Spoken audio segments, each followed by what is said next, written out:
एक हाथी मरकर यमपुरी पहुंचा। यमराज ने हाथी से पूछा, इतना मोटा बढ़िया हाथी और मनुष्य लोक में पैदा होने के बाद भी ऐसे कंगले का कंगला आ गया, कुछ कमाई नहीं की तूने? हाथी बोला, मैं क्या कमाई करता, मनुष्य तो मुझसे भी बड़ा है, फिर भी वह कंगला का कंगला आ जाता है। यमराज, मनुष्य बड़ा कैसे? वह तो तेरे एक पैर के आगे भी छोटा सा दिखाई पड़ता है। तू अगर अपनी पूंछ का एक झटका मारे तो मनुष्य 4 गुलाट खा जाए। तेरा सूंड 10-10 मनुष्यों को घुमा कर गिरा सकती है। मनुष्य से बड़ा और मजबूत तो घोड़ा है, ऊंट होता है, और उन सबसे बड़ा तू है। यमराज, क्या खाक है मनुष्य बड़ा? वह तो छोटा नाटा दुबला पतला होता है। इधर तो कोई मनुष्य आते हैं, मनुष्य बड़ा नहीं होता। हाथी, महाराज, तुम्हारे पास तो मुर्दा मनुष्य आ जाते हैं, किसी जिंदे मनुष्य से पाला पड़े तो पता चले कि मनुष्य कैसा होता है। यमराज ने कहा, ठीक है, मैं अभी जिंदा मनुष्य बुलवा कर देख लूँगा। यमराज ने यमदूतों को आदेश दिया कि अवैधानिक तरीके से किसी को उठा के ले आना।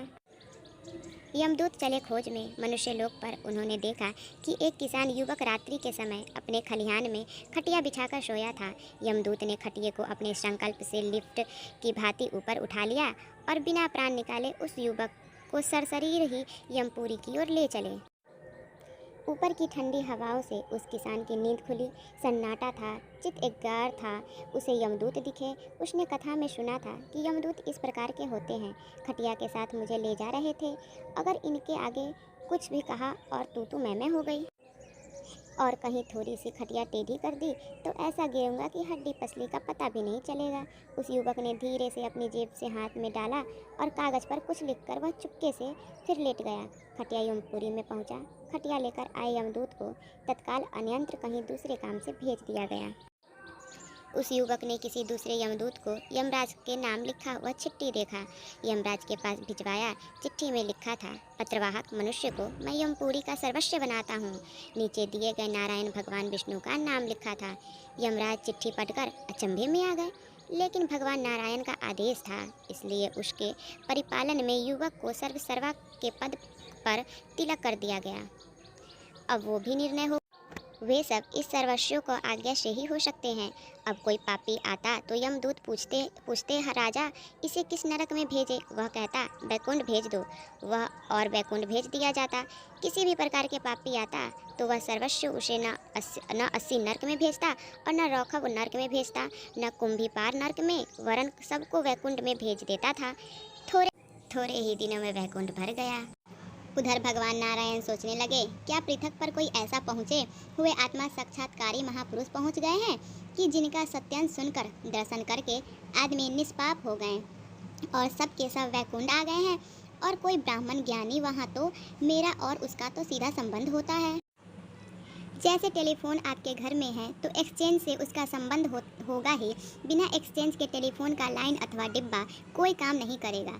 ऐसे ही अगर कोई ब्राह्मण वेता होता है तो उसकी और भगवान नारायण का सीधी लाइन होती है। आपके टेलीफोन में तो केवल लाइन और एक्सचेंज होता है, लेकिन परमात्मा के परमात्मा को पाए हुए साक्षात्कारी पुरुष में केवल या एक्सचेंज की जरूरत नहीं होती है।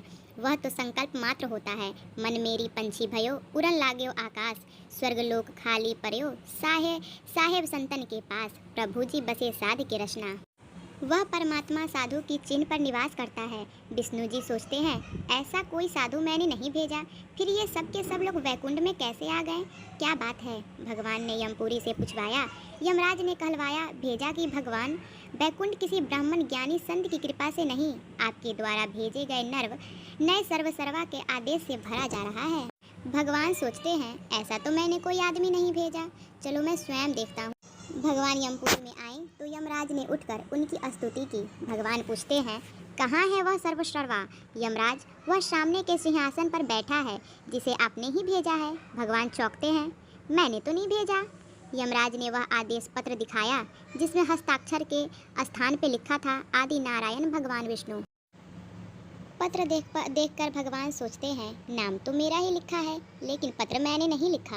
उन्होंने सर्वोसर्वा बन उस मनुष्य को बुलवाया और पूछा, भाई, मैंने कब हस्ताक्षर कर तुझे यहाँ भेजा? तूने मेरा ही नाम के झूठे हस्ताक्षर कर दिए। वह किसान युवक बोला, भगवान, ये हाथ पैर सब आपकी शक्ति से ही चलते हैं।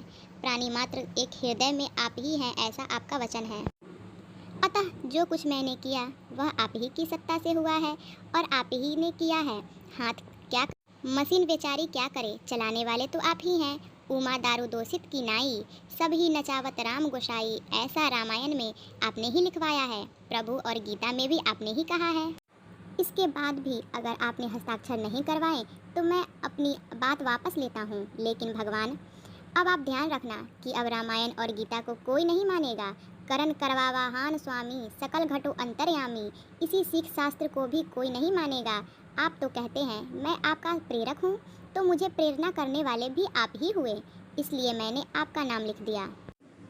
यदि आप मुझे झूठा साबित करते हैं तो आपके शास्त्र भी झूठे हो जाएंगे, फिर लोगों की भक्ति कैसे मिलेगी, संसार नरक बन जाएगा। भगवान कहते हैं बात सत्य है रे जिंदा मनुष्य। चलो भाई, ये हस्ताक्षर करने की सत्ता मेरी है, इसलिए मेरा नाम लिख दिया। लेकिन तूने सारे पापी अपराधियों को वैकुंठ में क्यों भेज दिया? जिसका जैसा पाप है वैसी सज़ा देनी थी, ताकि न्याय हो। युवक, भगवान, मैं सज़ा देने के लिए नियुक्त नहीं हुआ हूँ, मैं तो अवैधानिक रूप से लाया गया हूँ। मेरी कुर्सी 4 दिन की है, पता नहीं कब चली जाए, इसीलिए जितने अधिक भलाई के काम हो सके मैंने कर डाले। मैंने इन सब का बेड़ा पार किया, तभी तो आप मेरे पास आ गए। फिर क्यों ना मैं ऐसा काम करूँ? अगर मैं वैकुंठ न भिजवाता तो आप भी नहीं आने वाले थे और आपके दीदार भी वही होता। मैंने अपनी भलाई का फल तो पा लिया। भगवान सीमित बरसाते हुए बोले, अच्छा भाई, उनको बैकुंठ भेज दिया तो कोई बात नहीं, तूने पुण्य भी कमा लिया और मेरे दर्शन भी कर लिया। अब मैं उन्हें वापस नरक भेजता हूँ। युवक बोला, भगवान, आप उन्हें वापस नरक में भेजोगे तो आपके दर्शन का फल क्या? आपके दर्शन की महिमा कैसे?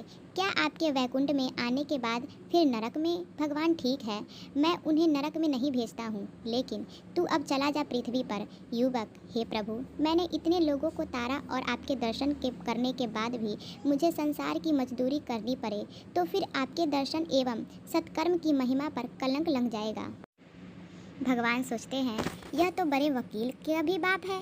उन्होंने युवक से कहा, अच्छा भाई, तू पृथ्वी पर जाना नहीं चाहता है तो ना सही, लेकिन यह पद तो अब छोड़, चल मेरे साथ वैकुंठ में। युवक, मैं अकेला नहीं आऊँगा। जिस हाथी की निर्मित से मैं आया हूँ, पहले आप उसे वैकुंठ आने की आज्ञा प्रदान करें, तभी मैं आपके साथ चलने के लिए तैयार हो सकता हूँ। भगवान, चल भाई हाथी, तू भी चल। हाथी सूंड ऊंची करके यमराज से कहता है, जय राम जी की। देखा जिंदे मनुष्य की कमाल, मनुष्य में इतनी सारी क्षमताएं भरी है कि वह स्वर्ग जा सकता है, स्वर्ग का राजा बन सकता है, उससे भी आगे ब्रह्मलोक को भी वासी हो सकता है, और तो क्या भगवान का माई बाप भी बन सकता है। उससे भी परे भगवान जिससे भगवान है, मनुष्य जिससे मनुष्य है, उस सच्चिदानंद परमात्मा का साक्षात्कार करके यही जीते जी मुक्त हो सकता है। इतनी सारी क्षमताएं मनुष्य में छिपी है, अतः अभागे विषयों में, व्यसंसों में आपने को गिनती मत दो। सावधान समय की शक्ति का उपयोग करके उन्नत हो जाओ। मेरी कहानी आपको पसंद आए तो लाइक, सब्सक्राइब, कमेंट करें। वीडियो देखकर ना जाएं, सब्सक्राइब भी करें। बहुत मेहनत लगती है आपके लिए न्यू वीडियो बनाने में, तो प्लीज़ मुझे फॉलो करें, सपोर्ट करें और अपना साथ दें। आपकी संतूर मम्मा स्टोरी वीडियो। और इस कहानी में आपको क्या सीख मिलती है ये कमेंट में ज़रूर बताएं। फिर मिलते हैं नेक्स्ट वीडियो में, तब तक के लिए बाय बाय।